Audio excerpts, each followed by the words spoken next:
है इस क्लास में कोई ऐसा जो इस सवाल को सॉल्व कर सके? मुझे पता ही था तुम लोगों में से किसी की इतनी औकात नहीं है। मैं इस सवाल को सॉल्व कर सकता हूं सर। मेरी औकात है क्या इस सवाल को सॉल्व करने की? अगर तूने इसे सॉल्व कर दिया तो मैं ये स्कूल छोड़ दूंगा। कल्पना कीजिए एक ऐसे कॉलेज की जहां कदम रखते ही अमीरी की महक आती हो। शहर का सबसे आलीशान और मशहूर इंपीरियल कॉलेज, ऊंची और भव्य इमारतें, वातानुकूलित क्लासरूम और महंगी चमचमाती कारों से उतरते रईस घराने के बच्चे। इस चकाचौंध से भरी दुनिया में आज एक ऐसा छात्र कदम रखने जा रहा था जो इस माहौल से बिल्कुल अलग था। उसका नाम था कबीर। उम्र महज 17 साल। उसके कपड़े बिल्कुल साधारण थे। घुटने के पास से हल्की फटी हुई पैंट, पैरों में एकदम सस्ती और घिसी हुई चप्पल और कंधे पर एक पुराना सा बैग जिसकी सिलाई कई जगह से उधड़ चुकी थी। वो जब कॉलेज के शानदार गलियारे से गुजर रहा था तो हर किसी की नजरें उसी पर टिक गई। इन अमीर जादों की भीड़ में कबीर बिल्कुल अलग थलग लग रहा था। वो बिना किसी से कुछ कहे चुपचाप क्लास के बिल्कुल आखिरी बेंच पर जाकर बैठ गया। उसके बैठते ही आसपास के अमीर छात्रों ने उसे देखकर फुसफुसाना और उसका मजाक उड़ाना शुरू कर दिया। अरे यार, ये कौन आ गया हमारी क्लास में? इसके कपड़े तो देखो, ऐसा लग रहा है जैसे किसी स्लम एरिया से सीधा यहां चला आया हो। पता नहीं मैनेजमेंट ने इसे यहां एडमिशन कैसे दे दिया। ये तो हमारे साथ बैठने लायक भी नहीं है। लेकिन कबीर ने इन तानों पर बिल्कुल ध्यान नहीं दिया। उसका लक्ष्य एकदम साफ था। उसने चुपचाप अपने पुराने बैग से एक साधारण सी डायरी निकाली और उसे खोलकर बैठ गया। तभी क्लास में एक भारी और तेज आवाज गूंजी, गुड मॉर्निंग क्लास। पल भर में पूरी क्लास में पिन ड्रॉप साइलेंस छा गया। सारे बच्चे ऐसे चुप हो गए जैसे किसी ने उनकी आवाज छीन ली हो। दरवाजे से अंदर कदम रखा प्रोफेसर रजत सिंघानिया ने। उम्र करीब 50 साल, चेहरे पर एक सख्त और कठोर भाव, आंखों में एक अजीब सा गुरूर। वो इस कॉलेज के सबसे सीनियर और जाने माने मैथमेटिक्स प्रोफेसर थे, लेकिन उनके ज्ञान से ज्यादा उनका घमंड मशहूर था। उन्हें अपनी डिग्रियों और अपनी बुद्धिमानी पर इतना ज्यादा घमंड था कि वो अक्सर क्लास में छात्रों को जलील करने का कोई मौका नहीं छोड़ते थे। प्रोफेसर रजत ने बिना किसी की तरफ देखे ब्लैक बोर्ड की तरफ मुड़कर एक बेहद लंबा और उलझा हुआ गणित का सवाल लिखना शुरू किया। सवाल इतना जटिल था कि उसे देखकर ही अच्छे अच्छे छात्रों के पसीने छूट जाएं। चाक रखकर उन्होंने क्लास की तरफ देखा। उनके चेहरे पर एक घमंड से भरी मुस्कान थी। उन्होंने कहा, सुनो बच्चों, ये जो सवाल मैंने बोर्ड पर लिखा है, ये कोई आम सवाल नहीं है। पिछले ही हफ्ते मैंने इसे एक इंटरनेशनल कॉन्फ्रेंस में दुनिया के जाने माने लोगों के सामने रखा था। आपको जानकर हैरानी होगी कि वहां बैठे 3 पीएचडी होल्डर्स भी इसे हल नहीं कर पाए। अब बताओ, इस क्लास में किसकी औकात है जो यहां आकर इस सवाल को हल कर सके? पूरी क्लास में एक भयानक सन्नाटा छा गया। किसी की हिम्मत नहीं हो रही थी कि वो प्रोफेसर रजत की आंखों में आंखें भी डाल सके। हाथ उठाना तो बहुत दूर की बात थी। प्रोफेसर रजत की मुस्कान और चौड़ी हो गई। उन्होंने ताना मारते हुए कहा, मुझे पहले से ही पता था। तुम लोग अभी बहुत छोटे हो। तुम्हारी बुद्धि अभी इतनी विकसित नहीं हुई है कि मेरे सवालों का सामना कर सको। चलो, समय बर्बाद किए बिना मैं खुद ही इसे हल करके दिखाता हूं। वो जैसे ही मुड़कर चाक उठाने वाले थे, तभी क्लास की आखिरी बेंच से एक हाथ ऊपर उठा। सबने हैरानी से पीछे मुड़कर देखा। वो नया लड़का कबीर अपनी जगह पर खड़ा था। उसने बेहद शांत और आत्मविश्वास से भरी आवाज में कहा, सर, अगर आप इजाजत दें तो मैं इस सवाल को हल कर सकता हूं। पूरी क्लास कुछ सेकंड के लिए सदमे में आ गई। फिर धीरे धीरे दबी हुई हंसी की आवाजें पूरे कमरे में गूंजने लगी। छात्र एक दूसरे को देखकर हंसने लगे। प्रोफेसर रजत ने चौंक कर उस लड़के को देखा। कबीर के साधारण कपड़ों को देखकर उनके चेहरे पर एक व्यंग्य से भरी मुस्कान आ गई। ओह, तो तुम हो वो नए लड़के जिसके बारे में सब बात कर रहे थे। पहला दिन है कॉलेज में और इतना ओवर कॉन्फिडेंस? बेटा, जहां तुम्हारी सोच खत्म होती है वहां से ये गणित शुरू होता है। चुपचाप अपनी जगह पर बैठ जाओ और तमाशा मत बनाओ। लेकिन कबीर अपनी जगह से नहीं हिला। उसने उसी शांत स्वर में कहा, सर, गणित कपड़े देखकर नहीं सुलझता। मैं कम से कम कोशिश तो कर ही सकता हूं। ये सुनकर प्रोफेसर रजत का पारा 7वें आसमान पर पहुंच गया। एक साधारण से लड़के ने भरी क्लास में उनके घमंड को चुनौती दी थी। सुनो लड़के, प्रोफेसर रजत लगभग चिल्लाए, इस सवाल को बड़े बड़े दिग्गज प्रोफेसर और पीएचडी वाले हल नहीं कर पाए।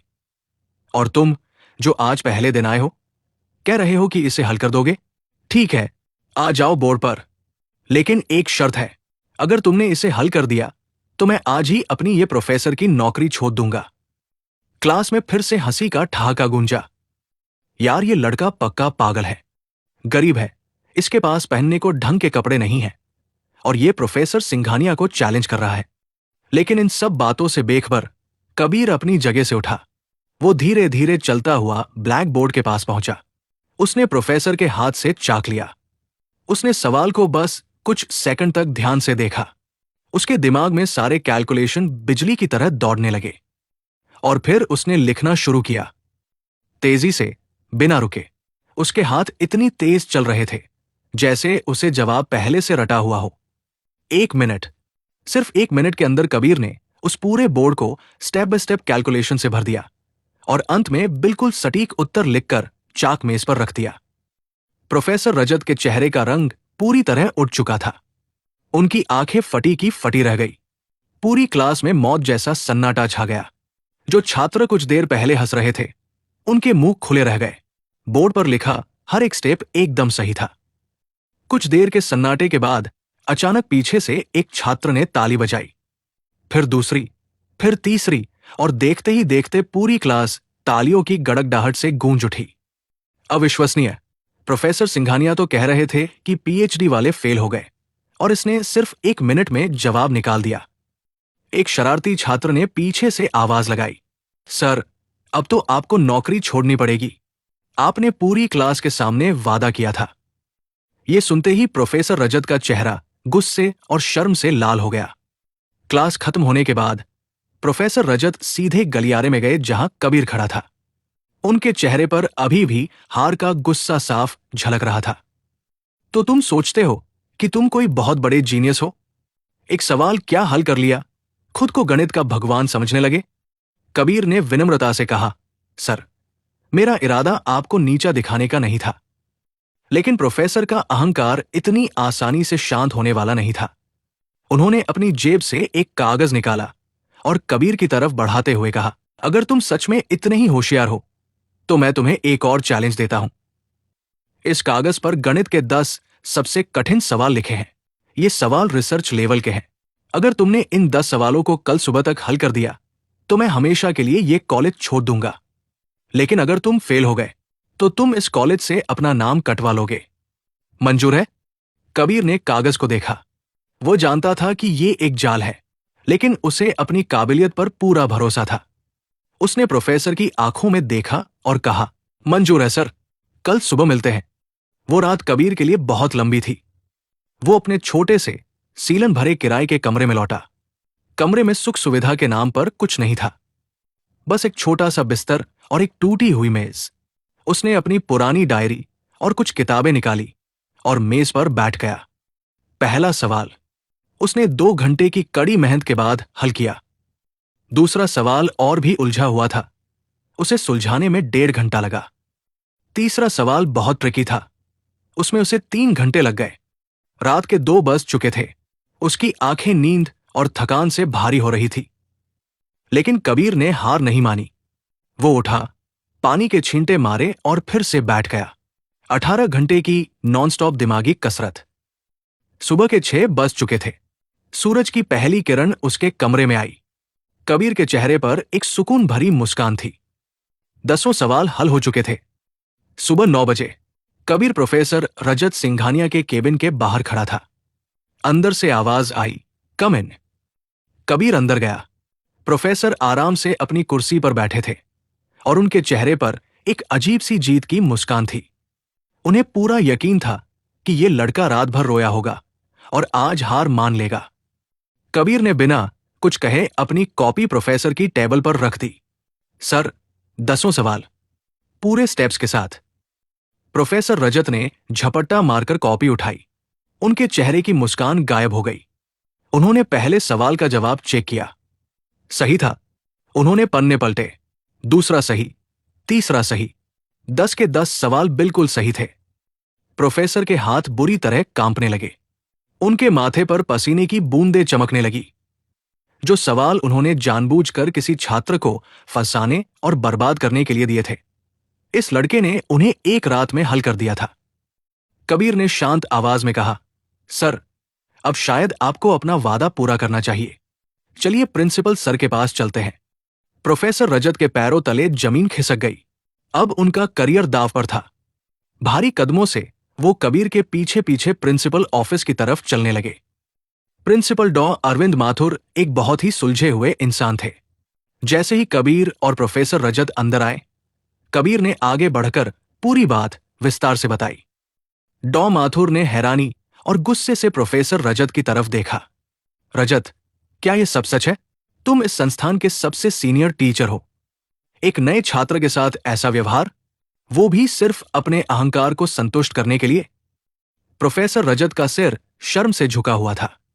जी सर, मुझसे बहुत बड़ी गलती हो गई। डॉ माथुर ने कबीर की तरफ देखा और कहा, बेटा, तुम्हारे साथ जो हुआ वो गलत है। अगर तुम चाहो तो प्रोफेसर रजत को अभी इसी वक्त सस्पेंड किया जा सकता है। लेकिन कबीर ने जो कहा, उसने सबको चौंका दिया। नहीं सर, मैं नहीं चाहता कि किसी की नौकरी जाए।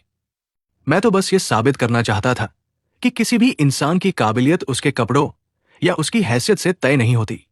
ज्ञान किसी अमीर की जागीर नहीं है, और जब ज्ञान आ जाए तो उसके साथ घमंड नहीं, बल्कि विनम्रता आनी चाहिए। डॉ माथुर कबीर की बात सुनकर गदगद हो गए। उन्होंने प्रोफेसर रजत की तरफ देखा और अपनी दराज से एक फाइल निकालकर टेबल पर रखी। रजत, तुम्हें पता भी है कि तुमने किस लड़के से पंगा लिया है? इस लड़के ने नेशनल मैथमेटिक्स ओलंपियाड में गोल्ड मेडल जीता है। इसके पास पैसे नहीं थे, इसलिए इसे हमारे कॉलेज ने फुल स्कॉलरशिप पर बुलाया है। और सबसे बड़ी बात, डॉ माथुर ने एक मोटी सी किताब निकाली और टेबल पर रख दी। इसने महज 15 साल की उम्र में ये किताब लिखी है। इस किताब को कई विदेशी यूनिवर्सिटीज में पढ़ाया जाता है। तुम जिस लड़के को उसके कपड़ों से तौल रहे थे, वो असल में एक असली जीनियस है। ये सुनकर प्रोफेसर रजत के होश उड़ गए। उनका सारा अहंकार, सारा घमंड आंसुओं में बह निकला। उन्होंने हाथ जोड़ लिए। मुझे माफ कर दो बेटा, मैं सच में अंधा हो गया था। मैंने ज्ञान को अपनी जागीर समझ लिया था। तुमने आज मुझे जीवन का सबसे बड़ा पाठ पढ़ाया है। असली ज्ञान घमंड नहीं, झुकना सिखाता है। कबीर ने उनके हाथ पकड़ लिए और मुस्कुराते हुए कहा, सर, आप मेरे गुरु हैं। बस आगे से किसी भी छात्र को कमजोर मत समझिएगा। उस दिन के बाद इंपीरियल कॉलेज में सब कुछ बदल गया। प्रोफेसर रजत सिंघानिया ने अपना घमंड हमेशा के लिए त्याग दिया, और कबीर ने यह साबित कर दिया कि जब हौसले बुलंद हों और दिमाग में ज्ञान का प्रकाश हो, तो फटे कपड़े और पुरानी चप्पलें भी इंसान को शिखर पर पहुंचने से नहीं रोक सकती।